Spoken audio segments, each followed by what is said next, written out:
Yo, what's going on, y'all? It's Cone back here again today with another episode of After the Buzzer, the show where I recap the NBA games from the night. And today, we're talking NBA Christmas. And this was one of the best NBA Christmases that we have ever seen. And definitely one of the best in the last 10-ish years or so. This one was special and one to remember. And it comes at a perfect time because there's been all this conversation about NBA ratings and them needing to change the game and get rid of all the threes and stuff like that. When in reality, the NBA product for people who've actually been watching this year has been amazing. There have been so many good games, and NBA Christmas is a big day for the casuals to get into the sport and into the league for the year. And this was kind of the perfect way to really reintroduce people and say, hey, the NBA is actually amazing because you got LeBron and Steph Curry dueling. You saw Wemby and Mikal Bridges dueling in that first game. You had a great Sixers Celtics matchup. The Mavericks made a crazy comeback against the Timberwolves, and even the Suns Nuggets game, which was the last one and probably the least exciting, still had some great performances from some of the league's top stars. It really was a special day of hoops, and now I'm going to go ahead and break it all down, talk about the best moments, and also at the end I'll throw in a little bit about the Jimmy Butler news that we also got today. Really was one of the best NBA Christmases ever. Let's begin with Knicks versus Spurs. This is the one where Wemby kind of showed everybody why he's not a rising star, he's not a rising superstar. He is a superstar right here, right now. He is a top 10 player, and honestly, I'm listening to arguments for a little bit higher even, because he came out here and against the Knicks, who, credit to them, did win this game, and I'll talk about that in a second. He had 42 points, 18 rebounds, 4 assists, a steal, 4 blocks with 6 threes, shooting 51% from the floor. Reminder, this is a 7'4"-ish guy, and sometimes I think he's even taller. There was one picture of him next to Cat today that made me think Wemby might be 8 feet tall, but he's a guy that height that can handle the ball, that can create in the mid-range, create down low, create on the three-point line, and hit threes at a very high clip. Like, he's been shooting lights out as of late, and his season percentage has gone from really low at the beginning of the year when he was chucking a bunch of threes and people were complaining to 35.7% as he averages 25.4 points per game. This guy is not only the most impactful defender in the sport, to a point where we're not even really discussing the defensive player of the year at this moment. Like, as long as Wemby plays 65 games, he's got that award wrapped up. They could give it to him right now, and I don't think many people are going to complain. He's going to go down as maybe the greatest and most impactful defender to ever play the sport, and he's also becoming an offensive juggernaut. Like, 42 points. I know the Knicks defense isn't great, but he dropped the third most ever by a player in their Christmas debut, and it was hitting threes, it was mid-range jumpers, it was putbacks, everything that you want to see from Victor Wembanyama. If you want to understand his full arsenal at that height, this was the game for that. Really, there is pretty much nothing he can't do at most moments. It's just about putting it together a little bit more consistently, building up maybe a little bit of a tighter handle, and if that ever comes along, I really have no idea how the league's going to stop him from averaging like 35 points a night. Wemby's a monster, and he's doing all of this without a real second option out there, a ton of great playmaking. It's like Chris Paul, a developing Stephon Castle, and Trey Jones, who's solid, but like, if you get him a star guard, someone who's a real second option, who's a high-level playmaker, and you continue to add more talent to this roster, the Spurs are like a year or two away maybe from being real title contenders if you get him some help. I knew Wemby was going to be really good. I didn't know if he'd be this good this quick. I mean, we want to talk about all-NBA first team. Today it was announced that Luka Doncic is going to miss potentially significant time with a calf injury, so it seems like he will not be able to qualify for all-NBA teams, and I'll talk about that in a little bit. But if Luka's not going to be there right now, we've got like Shea, we've got Jokic, we've got Giannis, and probably Jason Tatum, I would say. I think Wemby is a real conversation for that 5th all-NBA first team spot as a second-year player to go along with almost certainly a Defensive Player of the Year award. He is exceeding some of the greatest expectations of all time. I need to do a full Wemby video at some point soon, but yeah, torched the Knicks, but it ultimately wasn't enough because Mikal Bridges, who, credit to him, was getting clowned at the beginning of the season, people are questioning the jumper and all that stuff, he's really put it together, and that's been a big catalyst for the Knicks, really seeming to stabilize as of late. They're looking more and more like the scary force in the Eastern Conference that I thought they would be. He had 41 points in this game, 6 of 9 shooting from the outside, just did everything. When they needed a bucket, he stepped up and was there. His defense has been looking better and better. This is the reason they trade for Mikal Bridges. It gives them a third guy next to Jalen Brunson and Karl Anthony Towns, who also gained a lot of on-ball reps, a lot of creation ability. When he was that one-option guy in Brooklyn, he's developed a ton from his time at Phoenix, so he can still be that role player, but if you need him to step up and the offense is stagnating, he can do stuff like this. So credit to Mikal Bridges, credit to the Knicks for stepping up. They get the win in Madison Square Garden, and the Spurs, well, they do end up catching an L here. They have to feel good about the way that Wemby played, because if you want to really put the spotlight in a overall, like, global sense on Victor Wembanyama as the next guy, the NBA couldn't have possibly been happier about the way this game went for him. Again, not just a rising superstar, he is one now. And that leads us into Lakers versus Warriors. We're talking about the future. Let's talk about the past, I guess still present a little bit too. Another classic between LeBron James and Steph Curry, and that's despite Anthony Davis going down in the first half and not playing at all in the second half, which really sucked and felt like that might be a catalyst for the Warriors going ahead and taking over in this one, especially at home. But it wasn't enough. LeBron dropped 31 points, 4 rebounds, 10 assists, 2 steals, and a block. Steph had 38, 1, and 6 with 8 threes, including 2 huge ones to go ahead and tie the game up with less than 10 seconds left. The first one of those 2 was he was just completely trapped in the corner with LeBron there, shot it right up and over him. There's a reason he is unanimously the greatest shooter of all time. But unfortunately for Warriors fans, Austin Reeves drove right by Andrew Wiggins to go ahead and get the win for them. Steph threw up a prayer at the end and it wasn't enough.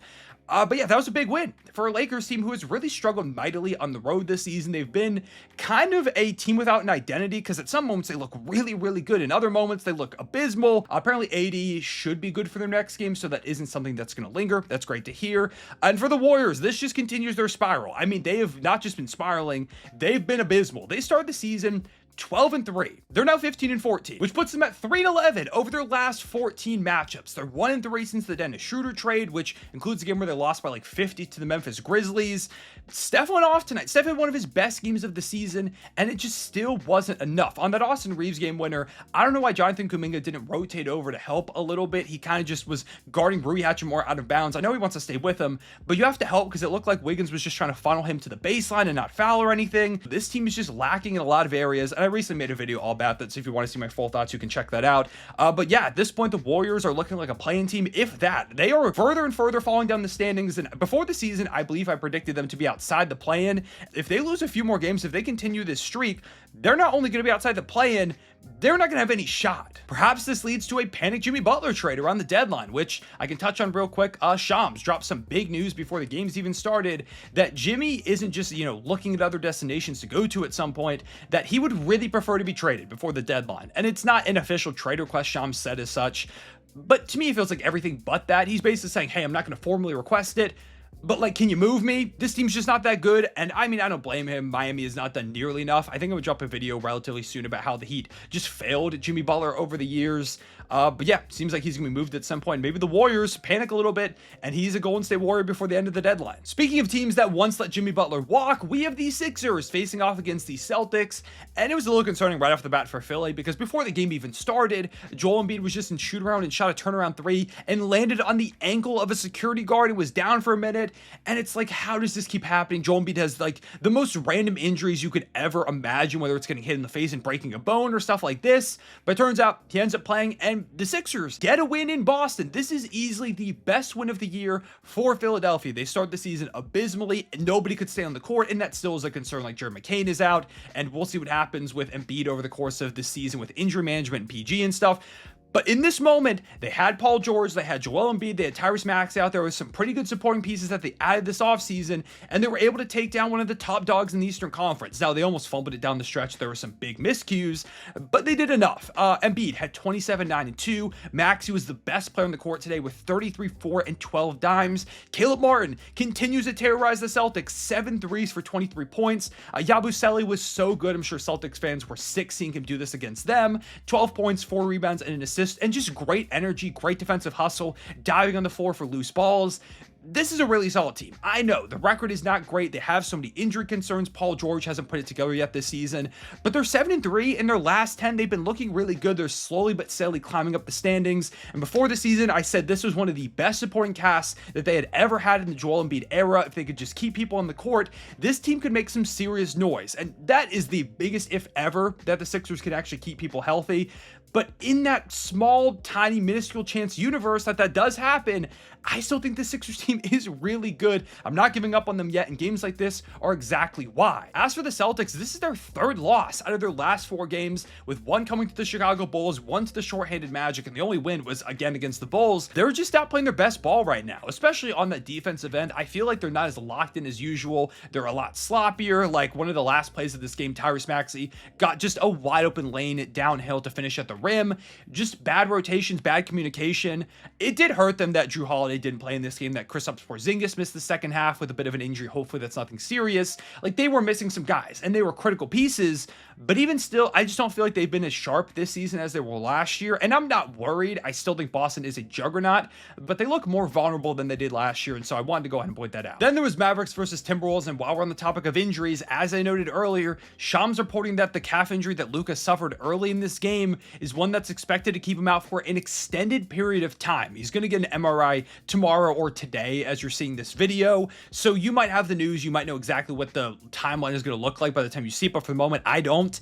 It's just really concerning because the Mavericks have been playing really good basketball. Luka has been looking amazing, a lot more like himself. After earlier in the season, it was a bit of a slow start, and then he dealt with a minor injury, and the Mavericks were able to stay afloat because Kyrie's been playing out of his mind this season, and the supporting cast is really good. But without Luka for a very significant period of time, that's very concerning in this Western Conference where you lose like 3-4 games in a row, or, you know, you lose 3 out of 5, and suddenly you've dropped from like a 3 seed to like a 7 seed. So that's concerning. Hopefully it's nothing too serious, but at least in this game, they stayed afloat. And shout out to the Mavericks. They were down as much as 28 in this one. They were down 22, I believe it was, heading into the fourth quarter, and they managed to make this a really close game. It came all the way down to the wire, mainly because Kyrie, again, has been ridiculous this season. 39 points, 5 rebounds, 2 assists for him. Klay hit some big shots. He had 1 3 that looked very vintage Klay, just the quickest release you've ever seen. Quentin Grimes hit some shots. They found a way to make this one all the way down to the wire, and in the end, the Wolves do escape off of Anthony Edwards hitting a big shot at the rim to go ahead and seal this one, but they just barely held on, and I was ready to lose it here. If the Wolves let this one slip away, it would have been the worst loss of the season. It really would have started a spiral amongst Wolves fans with the way they've been playing lately, but a win's a win, and you go ahead and get one against, still, even without Luka, a very good Dallas team. 26-8-5 from Ant, 23-10-8 from Randall, a double-double from Gobert. Their defense doing enough to go ahead and seal this one. It wasn't pretty, but a win's a win. And like for the Mavericks, I mean, I don't have a lot to take away. Honestly, I have more positives than negatives because they stayed in this one all the way to the end despite Luka not playing for most of it.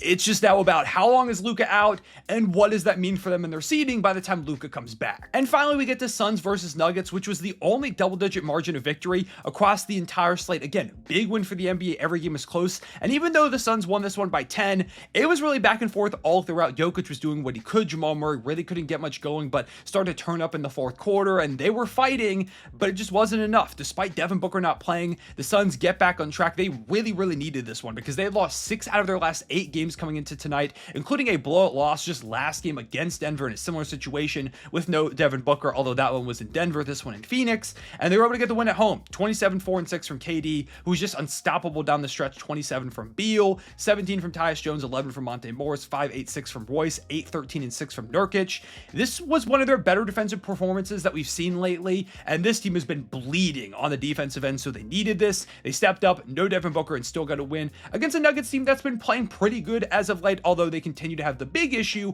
of just no real shooting. They were 8 of 29 from 3 in this one, which was right around 30%, and there was a lot of hesitation on some of the shots. There were multiple moments where they had threes that they could have taken, and they just hesitated because it seems like the guys don't have a lot of confidence in their shots. They don't have a lot of good volume shooting, and that just puts so much pressure on like Jokic to really carry the offensive load, or Jamal Murray when he has bad games like this, which have been somewhat normal for him this season, although lately he's been playing better. But over the grand scheme, it's not been his best year. It just becomes hard for the Nuggets to really generate offense. So I think they still have to make some type of addition. Maybe they try to make a Zach LaVine trade, or it's just something smaller. I don't know, but I expect the Nuggets to make a move because this just isn't going to be good enough. I don't think the Nuggets can win a championship with a team that shoots this way. You have to make additions. Otherwise, you're not going to go too far in this Western Conference. And yeah, those were the Christmas Day games. Like I said, really good slate. LeBron going off, Steph, Mikal Bridges, Victor Wembanyama, Ant, Kyrie Irving, Jokic had a good game, Kevin Durant, Bradley Beal, Embiid, Maxey, like so many guys playing such good basketball over the course of this day.